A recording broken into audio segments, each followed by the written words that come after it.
Her phone lit up between us, not loudly, not urgently, just a soft vibration against the glass table, like a nervous tick.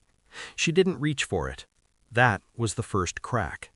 We were sitting across from each other, wine untouched, her smile rehearsed and precise, the kind of smile meant to reassure, the kind that says everything is fine even when nothing is. The screen faced me, a name I didn't recognize, a heart emoji I did. She kept talking, about work, about plans, about a future she had already rewritten without me. I nodded at the right moments. I mirrored her calm. I stayed still. Inside, something shifted. Not pain, alignment. I had always believed betrayal announced itself with chaos, raised voices, sudden distance, late nights explained badly. But this was quieter, cleaner. She finally noticed the phone. Her eyes flickered, just once. She flipped it face down. Too late. In that moment, the room changed temperature. My trust didn't shatter, it retracted, like a blade sliding back into its sheath. I smiled back at her. That's when she knew nothing, and I knew everything had begun. That night, I replayed years in reverse. Her laughter that arrived half a second too late, her sudden need for privacy. Passwords changed for security. I had called it maturity, growth, independence. I had mistaken distance for evolution. I lay awake beside her, listening to her breathing regulate into sleep. My mind cataloged inconsistencies with clinical precision. I wasn't angry yet. Anger is loud. This was quieter, colder.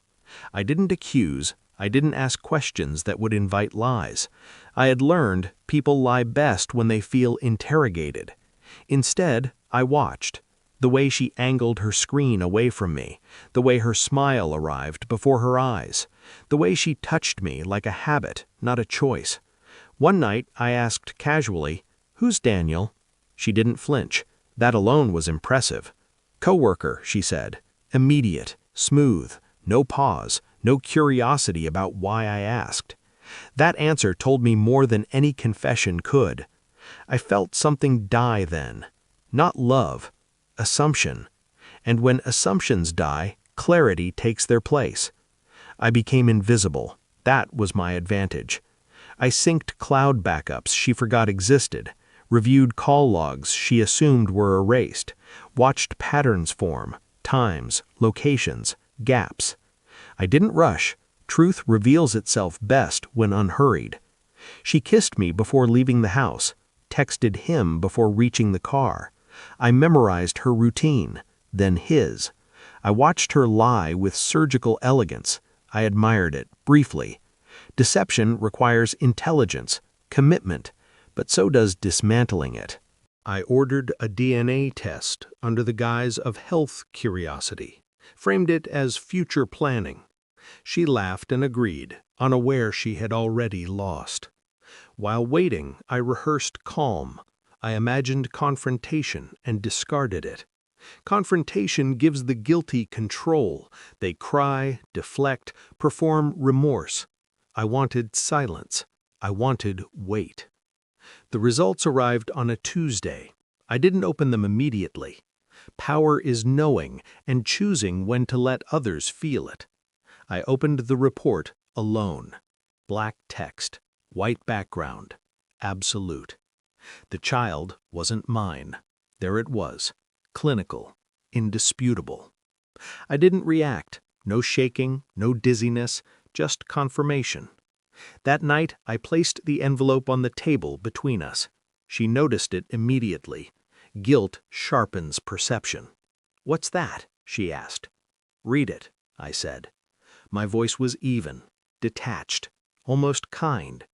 She opened it. Her breath caught halfway through the page. The color drained from her face with remarkable speed. She looked up at me, eyes glassy, mouth already forming explanations. I raised a hand. "No," I said softly. "Don't." Silence stretched. It broke her faster than shouting ever could. Her shoulders folded inward. She whispered my name like it might still save her. I watched her unravel without moving. I know how long, I said. I know where. I know who. Each sentence landed cleanly, precisely. I slid another folder across the table, screenshots, logs, timelines. She cried, apologized, reached for me. I leaned back. I didn't do this to hurt you, I said. I did it to understand. That was the truth. I stood, calm, controlled. I've already told your parents, I continued, and his partner. I wanted you to hear it from me before the world adjusted. Her sobs turned feral. I felt nothing. That scared her more than anger ever could. I walked to the door, paused, and looked back once. Your smile was perfect, I said. That's why I missed it. Then I left. Weeks passed. The noise faded. The apologies stopped. The truth settled where denial once lived. I didn't rebuild. I didn't chase closure through conversation. Closure is internal. I had it the moment I chose silence over reaction. I learned something valuable.